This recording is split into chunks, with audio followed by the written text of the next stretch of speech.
लौट आप सबको जय मसीह की परमेश्वर का धन्यवाद करते हैं कि खुदा में सब आप आनंदित और मंगन हो गए। प्रभु का धन्यवाद करते हैं। आज परमेश्वर ने जीवित वचन देकर आशीषित कर लिया है प्रभु आप सभी को। तो आज का जो हम वचन देखेंगे, जीवन की रोटी मैं हूँ जो स्वर्ग से उतरी है, मैं हूँ। यदि कोई इस रोटी में से खाएगा तो वे सर्वदा जीवित रहेगा, और जो रोटी मैं जगत के जीवन के लिए देता हूँ वही मेरा मांस है।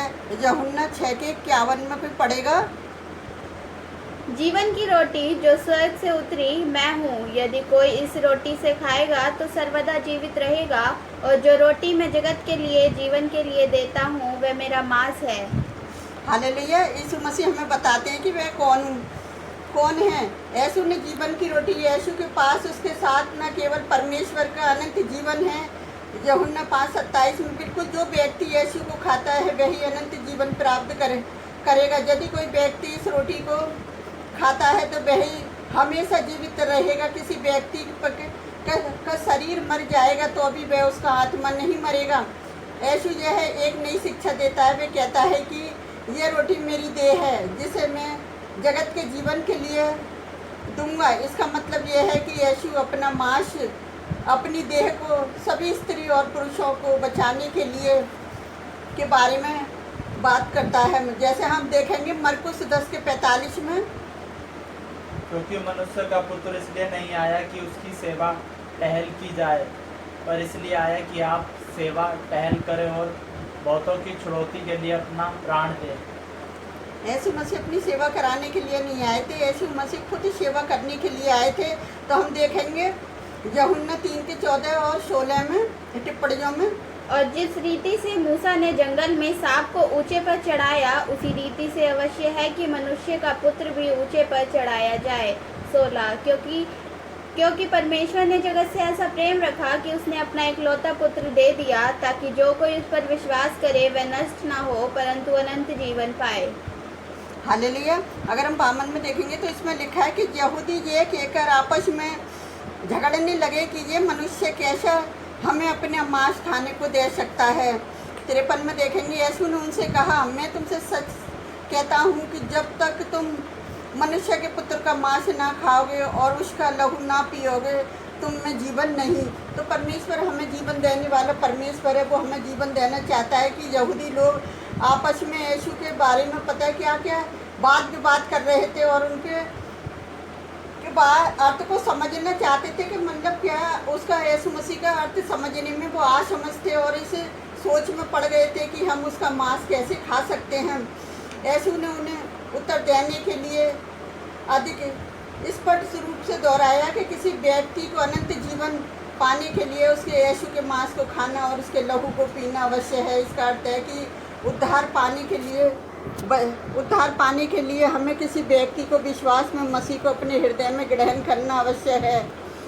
तो परमेश्वर हमें इस वचनों के द्वारा बातचीत करता है। जैसे 35 में लिखा है कि मसीह के बिना जीवन है ही नहीं है, क्योंकि परमेश्वर हमें जीवन देने के लिए आया था। आज बहुत सारे लोग जीवन की ओर बढ़ रहे हैं। जिस तरह से परमेश्वर का वचन बताता है कि किस तरह से कि अच्छा चरवा मैं हूँ और भेड़ों के लिए वे अपना प्राण देता है। यूहन्ना 10:9-11 में लिखा है, मार्ग और सच्चाई और जीवन में ही हूँ, बिना मेरे द्वारा पिता के पास नहीं पहुँच सकता। यूहन्ना 14:6 में, और जगत की ज्योति मैं हूँ, जो मेरे पीछे होलेगा वही अंधकार में ना चलेगा परंतु जीवन की ज्योति मैं हूँ।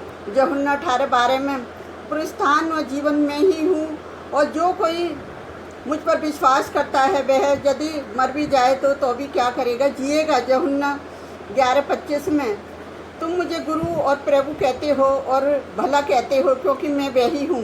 यूहन्ना 13:13 में, और इस पर सब ने कहा, तो क्या तू परमेश्वर का पुत्र है? उसने उनसे कहा, तुम आप ही कहते हो। मैं, क्योंकि परमेश्वर के यीशु मसीह को किसी से कुछ कहने की ज़रूरत नहीं थी कि मैं एक राजा हूँ, जहाँ मैं जो भी हूँ वो खुद ही मनुष्य कहता था कि मैं हूँ। जैसे लूका 22:70 में लिखा हुआ, परमेश्वर का वचन पढ़े जाने पर आशीष और बरकत हो। परमेश्वर का धन्यवाद करते हैं कि प्रभु किस तरह से अपने लोगों के बारे में बातचीत करता है। कि यीशु मसीह फिर कहता है कि जीवन देने वाली ये रोटी मैं ही हूँ। और जिस तरह से यहूदियों ने मन्ना खाया, और अधिक बेहतर है कि यहूदियों ने कि मन्ना जब सभी प्रकार के भोजन से उत्तम था, पर भी क्या करा था कि वो मन्ना खाकर भी मर गए। और जिन्होंने क्या करा, परमेश्वर की जीवन की रोटी खाता है, वे क्या है, यीशु में विश्वास करता है, वे कभी नहीं मरेगा, क्योंकि यीशु मसीह जीवन की रोटी है और यीशु मसीह जीवन देता है। वो हमें जीवन देने के लिए आया है। आज जीवन के लिए आज वो सच्चे चरवा है। आज वो सच्चे चरवे के पीछे क्या है, सच्चे लोग आज दौड़ रहे हैं, आज सच्चे परमेश्वर को पहचानने। तो क्या हो रहा है कि आज विरोधी लोग उनके क्या कर रहे हैं, पीछा ले रहे हैं और उनका विरोध कर रहे हैं। तो परमेश्वर का वो उनका विरोध नहीं कर रहे, मसीह लोगों का वो परमेश्वर का विरोध करते। तो आइए हम इन सब विरोधी लोगों के लिए भी प्रार्थना करेंगे और अपने सारे मसीह विश्वासी लोगों के लिए प्रार्थना करेंगे। Hallelujah, hallelujah. धन्यवाद करते प्यारे जो परमेश्वर उस सुंदर वचन के लिए। खुदाबंद जो कि सच्चे चरवा आप है, जो कि जीवन और मार्ग सत्य आप ही है मेरे जो परमेश्वर। आपसे विनती करती खुदाबंद उन विरोधी लोगों के लिए खुदाबंद हर एक जन को आपके हाथ में देती प्यारे पिता परमेश्वर की। जिस तरह से आपने साहुल के जीवन को बदल दिया, उसे पौलुस बना दिया खुदाबंद, आज उनके भी जीवन को बदल दीजिए खुदाबंद।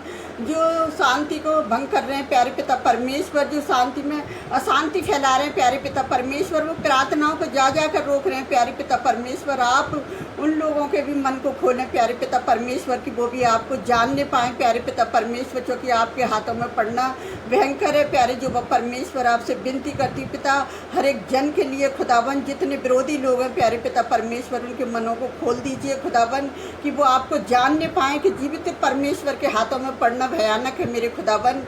मैं हर एक जन के लिए प्रार्थना करती हूँ जो हमारी वीडियो के वचनों को सुनते हैं खुदाबंद। मैं उनके लिए यही प्रार्थना करती हूँ खुदाबंद, वो बाइबल से वचनों को सीखें प्यारे पिता परमेश्वर, इन वचनों को पढ़ें खुदाबंद कि उनके भी जीवन बदल जाए प्यारे पिता परमेश्वर। इन वचनों के द्वारा बड़ी आशीष पाए मेरे खुदाबंद। मैं हर एक बीमारों के लिए प्रार्थना करती हूँ खुदाबंद, जो कैंसर से पीड़ित लोग हैं प्यारे पिता परमेश्वर, उन्हें छुए चंगाई दें खुदाबंद।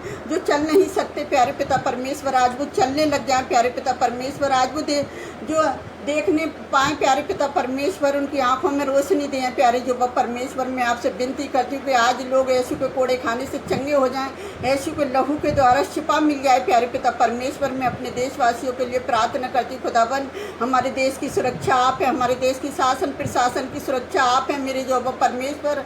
आप हमारे देश को चलाने वाले हैं प्यारे पिता परमेश्वर। आप हमारे देश की जीवन की रोटी हैं प्यारे पिता परमेश्वर, क्योंकि आप सत्य और मार्ग जीवन आप ही हैं मेरे जो परमेश्वर। आज जिन लोगों के जीवनों में जो वचन बोए जा रही है खुदावन, वो वचन आज फलवंत हो जाए खुदावन। आज वो बड़ी आशीष को देखने पाएँ, आज वो बड़े चमत्कार को देखने पाएँ मेरे खुदावन। मैं हर एक जन के लिए यही प्रार्थना करती हूँ पिता परमेश्वर, जिन्हें बच्चे की ब्लेसिंग चाहिए पिता, उन्हें बेबी देकर ब्लेस करे प्यारे पिता परमेश्वर। जिन्हें बिजनेस की ज़रूरत है, आज उनके बिजनेस के रास्ते खुल जाए खुदावन। मैं आपसे विनती करती हूँ मेरे खुदावन, जिन्हें कितने लोग बेरोजगार हैं, आज उन्हें रोजगार देकर आशीष करें प्यारे पिता परमेश्वर।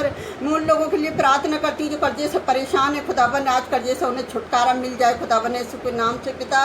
मैं आज सबकी चिंताएं आपके ऊपर डालती हूँ खुदावन। मैं आप के समिट लेकर आती प्यारे पिता परमेश्वर। आप सबकी प्रार्थना को सुनना और कबूल करना पिता। हमारे साथ सब का जुड़ना व्यर्थ न जाए, एक आशीष बनकर उभरे इन वचनों के द्वारा खुदावन। जो जीवन की रोटी खाता है पिता, वो हमेशा जीवित रहेगा मेरे खुदावन, वो अनंत जीवन को पाएगा मेरे जो परमेश्वर। आपने हम सबकी प्रार्थना को सुना और कबूल किया है पिता। और मैं आपसे क्या मांगूँ खुदावन, आप तो हमारे मांगने से पहले जानते हैं। आपने हमारी प्रार्थना को सुना और कबूल किया, उसके लिए धन्यवाद करते पिता। हम जो भी मांगते हैं इसको पवित्र और सामर्थी नाम पर प्रभु आप सबको बहुत आशीष दे। आमीन।